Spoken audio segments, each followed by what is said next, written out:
Okay, so we will be reading 38 Who Saw Murder by Martin Gansberg, and we will begin with his biography. So, Martin Gansberg was born in 1920 in Brooklyn, New York, and graduated from St. John's University.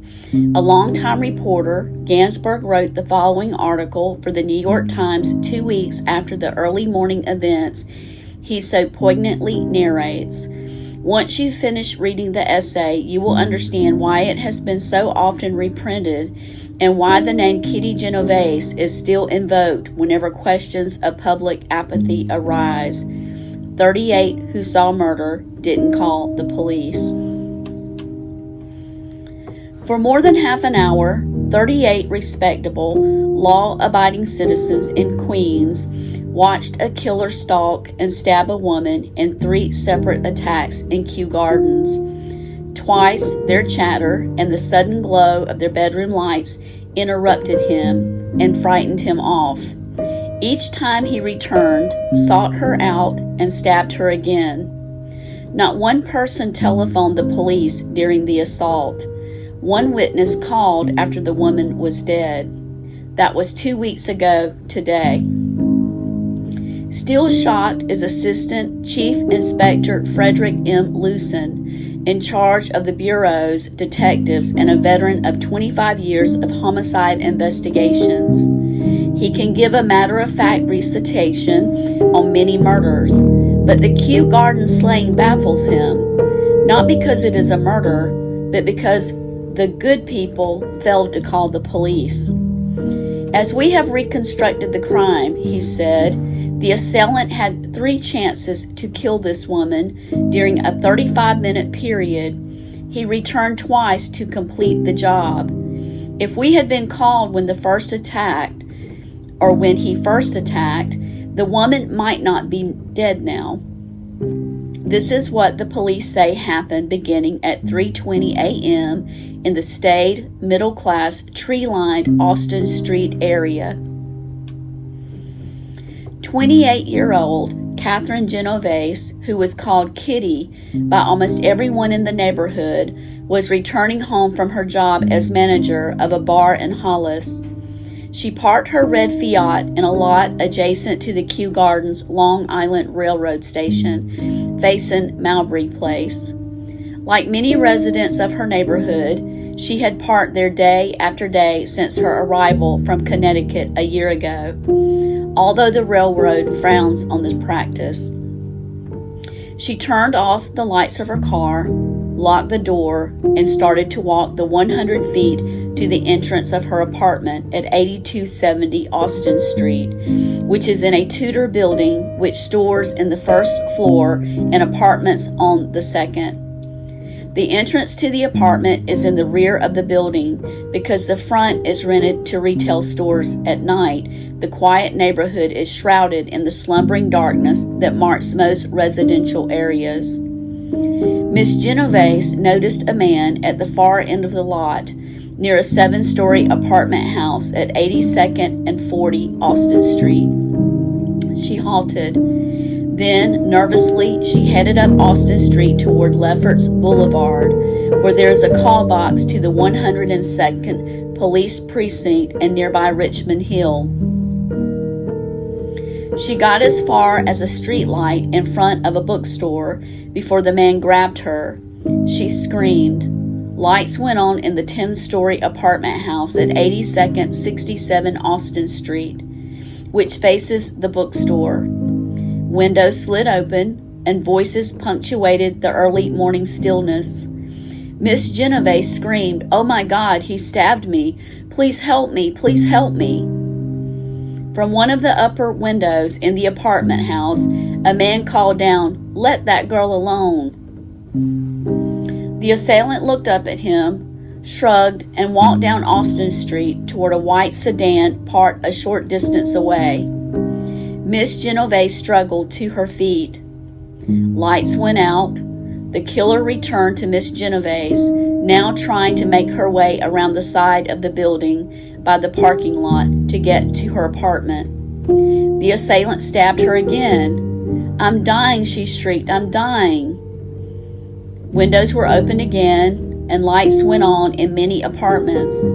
The assailant got into his car and drove away. Miss Genovese staggered to her feet. A city bus 010, the Lefferts Boulevard line to Kennedy International Airport, passed. It was 3:35 a.m. The assailant returned.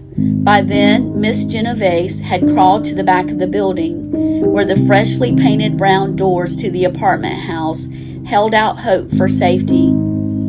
The killer tried the first door. She wasn't there. At the second door, 82nd, 62 Austin Street, he saw her slumped on the floor at the foot of the stairs. He stabbed her a third time, fatally. It was 3:50 a.m. by the time the police received then the first call from a man who was a neighbor of Miss Genovese. In 2 minutes, they were at the scene. The neighbor, a 70-year-old woman, and another woman were the only persons on the street. Nobody else came forward. The man explained that he had called the police after much deliberation. He had phoned a friend in Nassau County for advice, and then he had crossed the roof of the building to the apartment of the elderly woman to get her to make the call. "I didn't want to get involved," he sheepishly told the police. 6 days later, the police arrested Winston Mosley, a 29-year-old business machine operator, and charged him with homicide. Mosley had no previous record. He is married, has 2 children, and owns a home at 13319 Sutter Avenue, South Ozone Park, Queens. On Wednesday, a court committed him to Kings County Hospital for psychiatric observation. When questioned by the police, Mosley also said that he had slain Mrs. Annie Mae Johnson, 24, of 146 and 12, 133rd Avenue, Jamaica, on February 29, and Barbara Kralik, 15, of 174 and 17, 140th Avenue, Springfield Gardens, last July. In the Kralik case, the police are holding Alvin L. Mitchell, who is said to have confessed that slaying. The police stressed how simple it would have been to have gotten in touch with them. "A phone call," said one of the detectives, "would have done it." The police may be reached by dialing 0 for operator or SP Springs 7-3100. Today, witnesses from the neighborhood, which is made up of one-family homes in the $35,000 to $60,000 range, with the exception of the 2 apartment houses near the railroad station, find it difficult to explain why they didn't call the police. A housewife knowingly, if quite casually, said, "We thought it was a lover's quarrel." A husband and wife both said, "Frankly, we were afraid." They seemed aware of the fact that events might have been different. A distraught woman, wiping her hands in her apron, said, "I didn't want my husband to get involved." One couple, now willing to talk about that night, said they heard the first screams. The husband looked thoughtfully at the bookstore where the killer first grabbed Miss Genovese. "We went to the window to see what was happening," he said, "but the light from our bedroom made it difficult to see the street." The wife, still apprehensive, added, "I put out the light and we were able to see better." Asked why they hadn't called the police, she shrugged and replied, "I don't know." A man peeked out from a slight opening in the doorway to his apartment and rattled off an account of the killer's second attack. Why hadn't he called the police at the time? "I was tired," he said, without emotion. "I went back to bed." It was 4:25 a.m. when the ambulance arrived to take the body of Miss Genovese. It drove off.